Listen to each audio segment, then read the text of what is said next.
संतोष अण्णा देशमुख यांचे जे निर्घृणपणे हत्या केलेले जे फोटो व्हायरल झाले आणि त्यातून जे जानेगावचे अशोक शिंदे यांनी काल गाव बंद ठेवलं आणि चर्चा केली त्याने की हे अशा प्रकारची हत्या झाली आहे.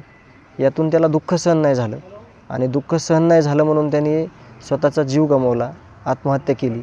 परंतु असं करण्यानं काही होणार नाही, आपल्याला न्याय मिळणार नाही. असं करणं हे खरं तर खूप दुःखद आहे, कारण सगळ्यांमुळं तुमच्यामुळं मी लढतो आहे. काल देखील मी प्रतिक्रिया दिली की तुम्ही सगळे आहेत म्हणून तुमच्याकडे बघून मी कुठंतरी लढाईचं बळ येतं आहे मला, आणि याच्यातून जर असं झालं तर मग मी कसं लढणार आहे एकटा. तुम्ही सगळे सोबत आहेत म्हणून तर मी कुठंतरी न्यायाच्या लढाईमध्ये लढतो आहे आणि लढत राहील. अत्यंत दुःखद घटना आहे ही. आम्ही थोड्याच वेळात त्यांना कुटुंबियाशी भेटायला जाणार आहोत आणि सांत्वन तर म्हणता येत नाही त्याला, अतिशय दुःखद घटना आहे ही, पण आम्ही भेट घेणार आहोत. काय आव्हान असेल सगळ्यांना आव्हान हे असेल की असं करू नका.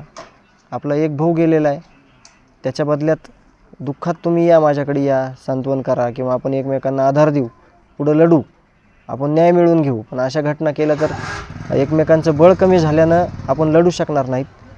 शांततेत संविधानाच्या मार्गाने जे काही आपल्याला जी भूमिका आहे आपली न्यायाची ही पुढं घेऊन जाऊ. आणि असं करणं चुकीचं आहे, असं करणं टाळा. कारण जेणेकरून आपण जर निराश झालो, आपण जर हताश झालो तर आपली लढाई कमजोर कुठंतरी झाली नाही पाहिजे, असं माझं मत आहे.